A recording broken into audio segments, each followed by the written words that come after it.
வணக்கம். இந்த வீடியோவில் ஒரு நேச்சுரலான ஹேர் டை தான் ப்ரிப்பேர் பண்ண போகிறேங்க. நிறைய பேர் கமெண்டில் எனக்கு ஹென்னாலாம் யூஸ் பண்ணால் சளி பிடிக்குது அப்படின்னு சொல்லியிருக்காங்க. இந்த ஹேர் டையில் எந்த விதமான ஹென்னாவோ நெல்லிக்காய் பவுடரோ கரிஞ்சீரகமோ சேர்க்காம நம்ம செய்திருக்கோம். இப்போ பாருங்கள், நான் அப்ளை பண்ணதுக்கப்புறம் ஹேர் வாஷ் பண்ணியிருக்கேன். எவ்வளோ கருகருன்னு இருக்குது பாருங்கள். இந்த ஹேர் டையை நம்ம ஒரு 1/2 hour தலையில் வச்சாலே போதும். அதுக்கு நான் எடுத்திருக்கக்கூடிய பொருள் பார்த்தீங்க அப்படின்னா பெரிய வெங்காயத்தோட தோல், அடுத்து பூண்டு தோல், ஒரு 4 பூண்டை இந்த மாதிரி கசக்குனீங்களாலே போதும். இந்த அளவுக்கு நம்மளுக்கு தோல் கிடைக்கும். 4 பெரிய வெங்காயம், அதையும் நான் எடுத்திருக்கேன். இப்போ இதோட நம்ம ஒரே ஒரு பொருளை சேர்த்து நல்லா கொதிக்க வைக்க போகிறோம். அந்த பவுடர் நம்ம சேர்க்கறதுனால நம்மளுக்கு சளி பிடிக்காதுங்க. இப்போ இதை நம்ம ஒரு இரும்பு பாத்திரத்தில் தண்ணி ஊற்றி இந்த வெங்காயத்தோலையும் பூண்டு தோலையும் போட்டு இது கூட நம்ம முக்கியமான ஒரு பவுடர் சேர்க்க போகிறோம். இந்த பவுடர் சேர்க்கறதுனால தான் நம்மளுக்கு எவ்வளோ நேரம் தலையில் வச்சுருந்தாலுமே உங்களுக்கு சளி பிடிக்காது. 2 ஸ்பூன் டீ தூளையும் சேர்த்து நல்லா கொதிக்க விடுங்க. அதோட நம்ம சேர்க்கக்கூடிய முக்கியமான பவுடர் என்ன அப்படின்னா திரிபுலா பவுடர். இந்த திரிபுலா பவுடரை நம்ம சேர்க்கும் போது நம்மளுக்கு எந்த விதமான சளி பிடிக்காது. இந்த ஹேர் டையை அப்ளை பண்ணும்போது ஒரு 3 டீஸ்பூன் அளவுக்கு இந்த ஹேர் டைக்காக நான் சேர்த்துக்கிறேன். இப்போ நல்லா கலக்கி விட்டு கொதிக்க விடுங்க. நல்லா கொதிக்கணுங்க. கலர் நல்லா சேஞ்ச் ஆகும். இப்போ பாருங்கள், எல்லோ கலரில் இருக்கிற தண்ணி கொஞ்சம் கொஞ்சமாக நிறம் மாறி நல்லா பிளாக் கலராக வரும். அது வரைக்குமே நம்ம நல்லா கொதிக்க வைக்கணும். மீடியம் ஃப்ளேமில் வச்சுக்கோங்க ஸ்டவ்வை. இப்போ பார்த்தீங்கன்னா நல்லா கருமையாக ஆயிடுச்சு. இப்போ நம்ம ஸ்டவ்வை ஆஃப் பண்ணிவிட்டு ஒரு 10 நிமிஷம் வச்சிங்கனாலே போதும். இன்னுமே நல்லா கருப்பாக ஆகிடும். மூடி நான் வச்சிட்றேன் 10 நிமிஷம்.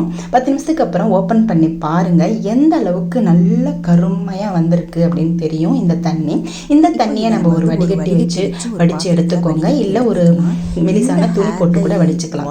இந்த தண்ணியில் தான் நம்ம இன்னொரு பவுடரை சேர்த்து நம்ம ஹேர் அப்ளை பண்ண போகிறோம். நான் எடுத்துக்கூடிய பொருள் அவுரி பவுடர். இந்த அவுரி பவுடரை நம்ம சேர்க்கறதுனால எந்த விதமான சளியும் பிடிக்காது. ஏன்னா இதில் நம்ம திரிபுலா பவுடர் சேர்த்துருக்கோம். உங்களுடைய ஹேருக்கு தகுந்த மாதிரி நீங்கள் எத்தனை ஸ்பூன் வேணுமோ அந்த அளவுக்கு அவுரி பவுடர் எடுத்துட்டு அந்த தண்ணியை நம்ம திரிபுலா போட்டு காய்ச்சி வச்சிருக்கோம் இல்லையா, அந்த தண்ணியை கொஞ்சம் கொஞ்சமாக சேர்த்து நல்லா பேஸ்டான பதத்துக்கு செய்து எடுத்துக்கோங்க.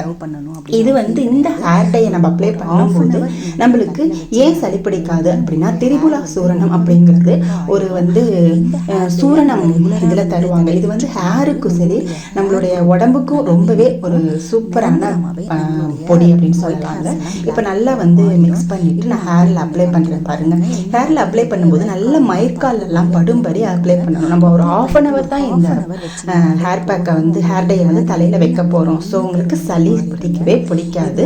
இப்போ இந்த ஹேர் டையை நம்ம அப்ளை பண்ணிட்டு ஒரு 1/2 hour கழித்து நல்லா ஹேர் வாஷ் பண்ணதுக்கு அப்புறமா பார்த்தீங்கன்னா முடி அந்த அளவுக்கு கருகருன்னு இருக்கும். இதை நீங்கள் வாரத்தில் ஒரு வாட்டி போடுங்க. ஆரம்பத்தில் ஒரு வாட்டி போடும்போது கொஞ்சம் கொஞ்சமாக அதோட டைம் டியூரேஷன் நீங்கள் இன்க்ரீஸ் பண்ணிக்கிட்டே போகலாம். அதுக்கப்புறம் 1 மாதத்துக்கு ஒரு தடவை 2 மாதத்துக்கு ஒரு தடவை அப்படி போட்டுட்டு இருக்கும்போது நம்மளுடைய முடி முழுசுமே கருமையாக மாறிடுங்க. வேரிலிருந்து வரக்கூடிய வெள்ளை முடி கூட நம்மளுக்கு வரவே வராது. இளநரையும் ரொம்பவே போயிடுங்க. இளநரை உள்ளவங்க கண்டிப்பாக இதை யூஸ் பண்ணீங்க அப்படின்னா உங்களுக்கு முடி வயசான காலத்தில் நரைக்காது. அந்த அளவுக்கு நல்ல ஒரு எஃபெக்டிவான ஒரு ஹேர் டைங்க. அதுக்கப்புறமா நம்ம வெங்காயத்தோளும் பூண்டு தோலையும் நம்ம வச்சுருந்தோம் இல்லையா, அதை ஒரு மிக்ஸி ஜாரில் போட்டு நல்ல ஃபைன் பேஸ்ட்டாக அரைச்சி எடுத்து ஃப்ரிட்ஜில் ஸ்டோர் பண்ணி வச்சுக்கோங்க. இதை நீங்கள் தலை குளிக்கும் போது எல்லாமே எடுத்து ஒரு 1/2 hour முன்னாடி அப்ளை பண்ணிவிட்டு ஹேர் வாஷ் பண்ணிட்டு வந்தீங்கன்னா உங்களோட ஹேர் நல்லா ஷைனிங்காக இருக்கும். அதே டைமில் ஹேர் க்ரோத்தும் நல்லா இருக்கும். இந்த ரெமெடியை நீங்கள் யூஸ் பண்ணி பார்க்கலாம். இந்த ஹேர் டை உங்களுக்கு கண்டிப்பாக யூஸ்ஃபுல்லாக இருக்கும். ஏன்னா இந்த ஹேர் டையை நம்ம யூஸ் பண்ணும்போது நம்மளுக்கு சளி பிடிக்கவே பிடிக்காதுங்க. இது ரொம்ப முக்கியமான விஷயம். பாருங்கள் எவ்வளோ கருமையாக மாறி இருக்கு என்னுடைய ஹேர்.